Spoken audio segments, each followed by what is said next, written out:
What is going on, guys? It is Steven, your semi-comprehensive guide here, and in today's video I'm going to be showing you how to add more storage to your PlayStation 5 console by installing an M.2 SSD. So it's no secret that the PlayStation 5 has a small storage capacity. In fact, after the system software is installed on the console, it only has about 667 gigabytes of available space. That of course gets filled quickly with digital games and content. But luckily for us, Sony recently released an update that allows PS5 owners to expand their storage capacity with an M.2 SSD. Now before I get into the actual process of installing an M.2 SSD, I first have to go over what M.2 SSDs work with your PlayStation 5. So according to the PlayStation support site, which is where all knowledge lies and all answers can be found, they say that you need an M.2 SSD that uses the NVMe storage protocol. It also needs to be using PCIe Gen 4 transfer speeds, and it has to have an attached heatsink. The SSD can range in size from 250 gigabytes up to 4 terabytes. So let me just quickly break that down for you here. NVMe is a storage specification used in high-speed SSDs like the one in the PlayStation 5. Most M.2s are NVMe, but there are a few SATA M.2s floating around out there. The main way to tell the difference is by the notch. The SATA M.2s have 2 notches, whereas the NVMe M.2s only have 1. PCIe Gen 4 is the newest data transfer standard for storage devices like M.2 SSDs, and it includes higher transfer speeds that can be used by the PlayStation 5 console. Now, since they are newer, PCIe Gen 4 M.2s are usually more expensive, but other than that, there's no easy way to differentiate them from older PCIe M.2s. So be sure to check the product description on Amazon or Newegg or wherever you're buying your SSD and verify that the one you are getting is actually PCIe Gen 4. An attached heatsink is also required because of how hot the SSD will get using those higher transfer speeds, so either buy an SSD that has one pre-installed or buy and attach one yourself. Lastly, you have the choice of getting an SSD that has a storage capacity between 250 gigabytes and 4 terabytes. I would recommend getting an SSD with the highest storage capacity you are comfortable buying. We are still in the infant stage of the PlayStation 5's life, and with how many more games there are to come and with how large they are going to be, getting an SSD over a terabyte is a necessity. So with all that in mind, I went with the Samsung 980 Pro. This one checks all the boxes for the requirements, and it has that pre-installed two-sided heatsink, so I don't even have to do any installation beforehand. It's all ready to be plopped right into the PlayStation 5. I went with the 2 terabyte version of this SSD. That's about the largest size you can get at this point, at least at a somewhat affordable price point. You can, in theory, get up to 4 terabytes currently, and I'm sure in the future, Sony, if they wanted to, could update the PlayStation 5 to allow for higher storage capacity. But with how expensive PCIe Gen 4 M.2s are, 2 terabytes is about the largest size you'll see online. So that out of the way, let's get into the actual installation process. So first up, make sure that your PS5 is up to date and running the newest version of the system software.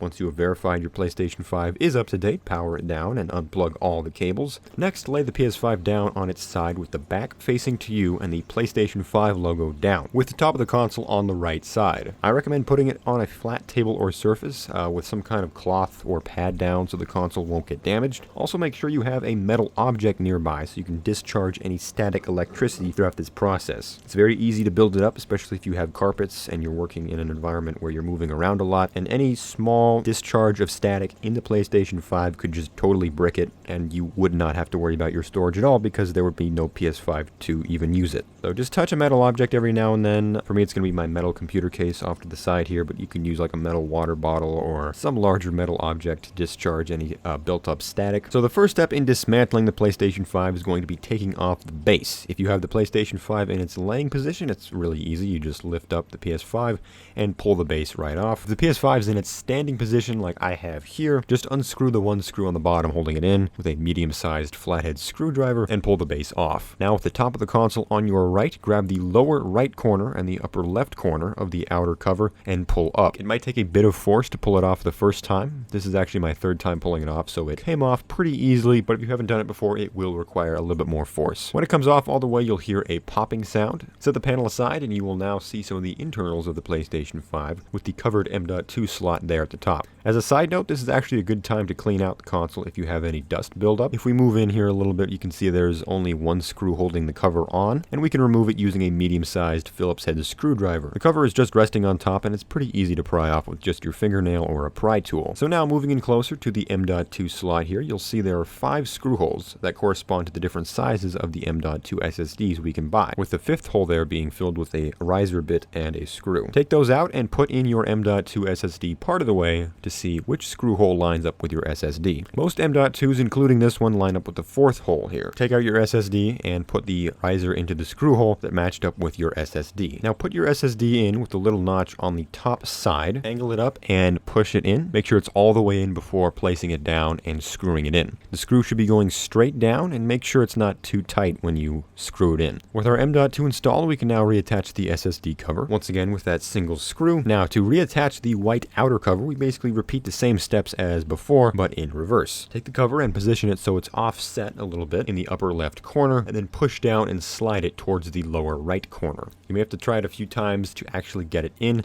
There are a few tabs that need to be matched up with holes in the console, so try to slide it down so they all line up. Once the cover is completely on, you will hear a loud popping sound when all the tabs lock in. With the cover back on, we can reattach the base by screwing it in. Plug everything back into your PlayStation 5 and power it on. You will be greeted by this screen here letting you know that an M.2 has been installed, and it'll ask you if you'd like to format it for use on the PlayStation 5. Now, if for whatever reason you installed a previously used SSD with data still on it, make sure that it's data you don't need, because the SSD will be wiped during the formatting process. So press format, and this process can take some time depending on the size of your M.2. Once it is done, it'll display this screen here letting us know that the SSD has been formatted and it is ready to use with the PlayStation 5. So now that we have the SSD installed, you most likely want to move your games over to that SSD to make more room on your actual PlayStation 5. So to do that, go to your PlayStation 5 settings, then go down here to storage. And in storage, you'll notice we do have an option now for our M.2 SSD, but what we really care about is the bottom option here, installation location. So in here we have 2 options for our PlayStation 5 games and our PlayStation 4 games. So you can have both these options set to your M.2 SSD if you'd like, but I'm going to leave mine for the PlayStation 4 games set to USB extended storage. But the process is the same for both of these. So I'm going to select PlayStation 5 and I'm going to switch it over from the console storage to the M.2 SSD storage. So now all my games will install there by default. And now I can go through and actually move my existing games over to that M.2 storage. So I'm going to go back out of here and I'm going to go up to console storage.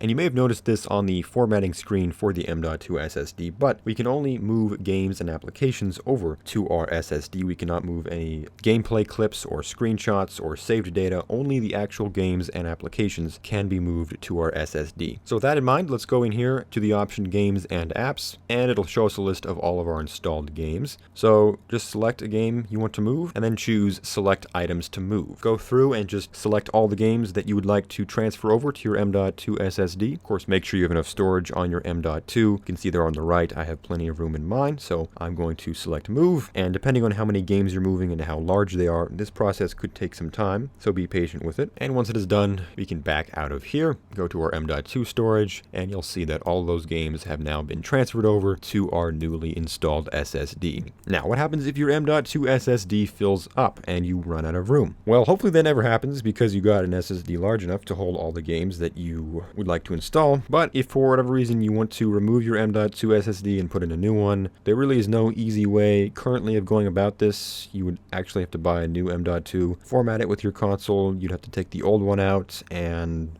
it would be hard from there to actually transfer the games over. You'd probably have to transfer them over to the console storage and then back to the new M.2 if you'd like to keep them on your console. Otherwise, you just have to keep your extra M.2 in a safe spot somewhere so it doesn't get damaged. So like I said at the beginning, get an SSD that is as large as you were comfortable buying so that you can future-proof your console and not have to worry about this, because the process of transferring games over to a new M.2 is very complicated and very time-consuming. But other than that, that about does it for today's tutorial. If you enjoyed, leave a like down below. If you have any questions, comments, or concerns about this tutorial, leave those below the like button in the comments section below. And on your way down there, if you love my content, be sure to subscribe to SCG for more PlayStation 5 tutorials. Other than that, I've been Steven, your semi-comprehensive guide, and be sure to have a wonderful rest of your day.